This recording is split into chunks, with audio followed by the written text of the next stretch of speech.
Good evening, everyone. In the interest of time and respecting the Congressman's time to get back to the Hill, we're going to change things up here a little bit. I'm Bill Hoagland. I'm the other co-chairman of this event tonight. I have the pleasure of introducing Congressman Frank for his recognition of Bob. Just a little bit, most of you know this, I think, but Congressman Frank represents the 4th Congressional District in Massachusetts since 1980.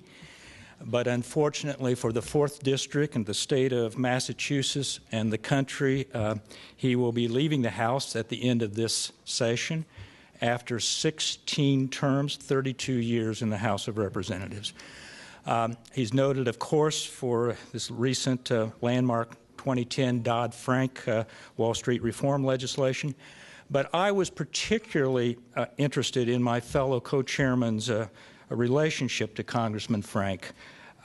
It turns out that Henry was a TA to Otto Eckstein's macroeconomic course at Harvard. And guess who was one of his students? Barney Frank. So Henry, Eckstein's only TA, had to read, according to Henry, and grade 3-hour essay final exams for over 175 students in just 5 days. Now, Henry tells me he's sure some of those grades were off after that grueling exercise. I'll leave it to the congressman to tell you what he thinks about Henry's grading, but I'll give you a hint. It was not an A. Congressman?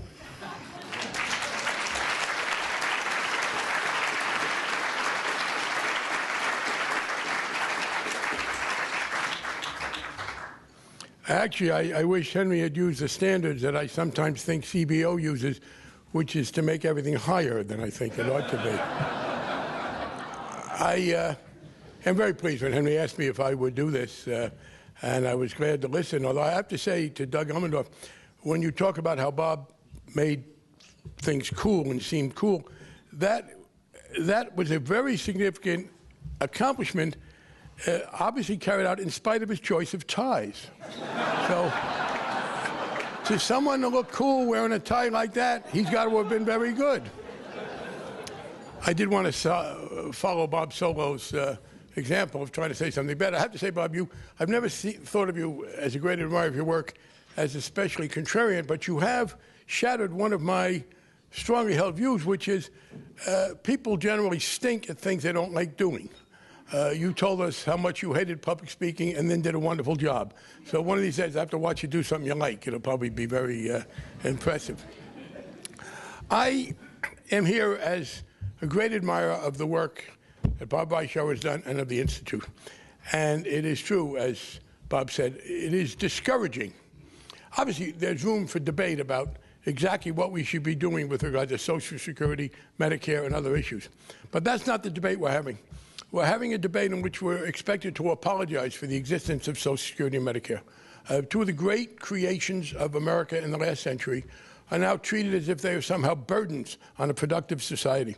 And we exist in a very scary world in which there are people who believe that those things were a mistake, who would frankly undo them if they could. And since they understand they can't undo them outright, they understand they can simply let them freeze them and they'll die and wither. And it is a great source of comfort to me and many of those I work with that we have people like Bob and the Institute working away at providing the kind of solid information we ought to have. And it is true. This commitment to rational dialogue in itself has become controversial, and we're all the more grateful for it. As to CBO, let me say that as a member of Congress, I have a great deal more admiration for CBO in the abstract than in the particular. I would vote to keep it, but I am reminded of what I think with regard to the... Look, we do need some entity to say this is the number you're going to work with. And it is Congress's fault, not CBO's, that we impute a certainty to ambiguity that no one actually thinks. But we do need something. But I must say it does remind me of the comment, I think from Oliver Wendell Holmes, it certainly sounds like Holmes, from some justice who said, We are not final because we are infallible. We are infallible because we are final. And that is the role of CBO. But having said that, it has been a great comfort to me when there are people like Bob, like Doug, who believe in the enterprise. And yes, the enterprise needs discipline, and I welcome that. And I understand that in its absence, we would not do well. But this commitment to rationality and this assumption, and sometimes, years ago, it would have been too trite to say it. But the fact that we have people who are dedicated to making sure the enterprise of social insurance, of taking care of each other, works well is very important. And I please do not underestimate the comfort you give to those of us who sometimes feel a little disoriented in the political world because things that we assumed everybody took for granted are now under great attack. And you wonder sometimes, how did I go through this rabbit hole? And having this kind of information, this kind of support and solid analysis means a great deal. So I thank you all very much for what you do.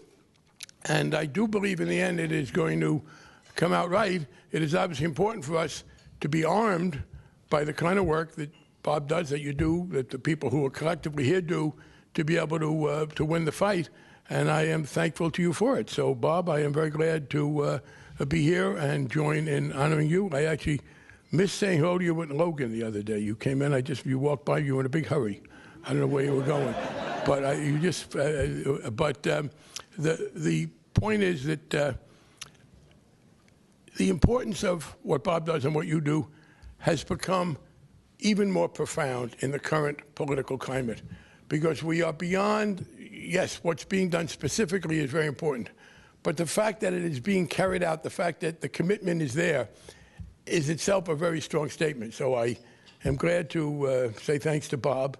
I am glad to say, and I think, and I don't remember what the grade was. It was 50 years ago, Henry, and I think the statute of limitations has run. It does reinforce my view when I go to negotiate what I will do in retirement, which is essentially, frankly, to run my mouth for money in whatever forum I can find. But I do probably want to do some teaching to help organize my thoughts, but I am trying to figure out in my mind, and I guess I need an economist to help me, how much less will I take for teaching if it comes with a guarantee that I never have to grade anybody? And I am working out that equation right now. But thank you, Henry, for inviting me, because it is a great honor to be among so many people whom I admire, and a chance to say to Bob, thank you for a life of excellent work. Not that it's over yet, but that it is a very, very great accomplishment.